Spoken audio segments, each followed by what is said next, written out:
আজকের এই দিনে আল্লাহ যেন সমস্ত মানুষের এই সমস্ত দোয়া কবুল করেন। তার যদি কোনো আমাদের অগোচরে তার অগোচরে এরকম করে দোষ ত্রুটি হয়ে থাকে সেটা নিশ্চয়ই আল্লাহ মাফ করবেন।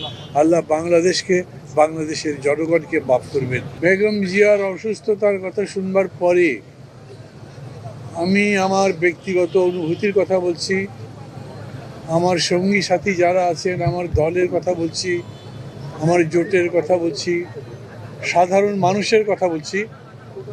সবাই একটা জিনিস আমরা চেয়েছি যে এত বড় লড়াই করে জিতবার পরে তাকে একটা পরিণতিতে নিয়ে যাওয়ার জন্যে বেগম জিয়া আমাদের সাথে ততদিন পর্যন্ত থাকবেন, কিন্তু দুর্ভাগ্যজনকভাবে তাকে আমরা সেইভাবে পেলাম না। অতীতে অনেক আন্দোলনের সময়, বিশেষ করে এরশাদ বিরোধী আন্দোলনের সময় তাকে যেরকম করে দেখেছি, যেরকম অবিচল, দৃঢ়, নিষ্ঠ এবং অঙ্গীকারাবদ্ধ, এই রকম নেতৃত্ব আমাদের বাংলাদেশে খুব সাম্প্রতিককালে আসেইনি। উনি চলে যাবার পরে সময় যত যেতে থাকবে নিশ্চয়ই সেই রকম যোগ্যতা সম্পন্ন নেতৃত্ব আসবে, কিন্তু তারপরেও বেগম জিয়া একই সঙ্গে যে ব্যক্তিত্ব নিয়ে মানুষের সামনে এসেছিলেন, অনেক বড় মাপের নেতা হওয়া সত্ত্বেও তাকে যেরকম সাধারণ মনে হতো, খুবই গাম্ভীর্যপূর্ণ ব্যক্তিত্বপূর্ণ একটা অবয়ব চেহারার পরেও যেরকম করে সহজ সরলভাবে কথা বলতেন, আমি মনে করি তার ইমেজ, তার ছবি বাংলাদেশের মানুষের মনে বহুদিন গাঁথা থাকবে। সামনে নির্বাচন, এটা এরকম একটা জটিল সময় ছিল যার কিছু কিছু উদাহরণ আমরা এর মধ্যে পেয়েছিলাম। কিছু কিছু খুবই গুরুত্বপূর্ণ সিদ্ধান্ত নেবার প্রশ্ন আসছিল, যখন আমরা অনেকেই বিচলিত হয়েছিলাম, কি সিদ্ধান্ত নেব সেটা ভালো করে বুঝতেও পারিনি।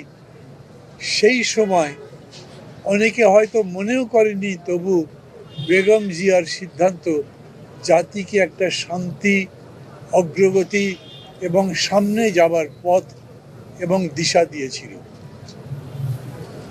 আমি জানি এখনো সমস্ত সংকট কেটে ওঠেনি, আমরা আরো সংকটের মধ্যে আবার পড়েও যেতে পারি। শুধু এই আশঙ্কা থেকেই আমরা চাচ্ছিলাম যেন বেগম জিয়া আমাদের সঙ্গে থাকেন, বোধ নিয়ে, বুদ্ধি নিয়ে, বিবেচনা নিয়ে। But man proposes, God disposes. আমাদের এরকম হয়েছে। আমরা এখন এরকম একটা জায়গায় আসছি যখন সিদ্ধান্ত আমাদের নিজেদের দিতে হবে। বেগম জিয়ার প্রতি গভীর শ্রদ্ধা রেখে তার এই চলে যাওয়ায় আত্যন্তিক শোক প্রকাশ করে আমি বলবো এটাই, যে তাকে যথাযথভাবে শ্রদ্ধা জানাবার জন্যে আমরা যেন তার মতো ধীর স্থির, ধীর শক্তি সম্পন্ন, সামনে দেখার যোগ্যতা সম্পন্ন হয়ে উঠি, সেই কামনা করব। আল্লাহর কাছে আমাদের এটাই চাওয়ার বিষয়।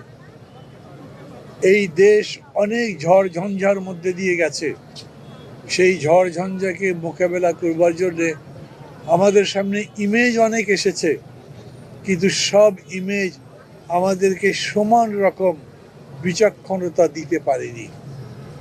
এখন দেশ গড়বার সময়, এই মুহূর্তে কোনো স্বৈরতন্ত্রের বিরুদ্ধে লড়াই করবার সময় নয়, এখন আদর্শিক লড়াই করবার সময়, গণতন্ত্রকে নির্মাণ করবার সময়, এবং গণতন্ত্রকে নির্মাণ করবার জন্যে গণতান্ত্রিক বোধ সম্পন্ন, গণতন্ত্রের প্রতি শ্রদ্ধা সম্পন্ন মানুষের বিশেষ করে নেতৃত্বের দরকার।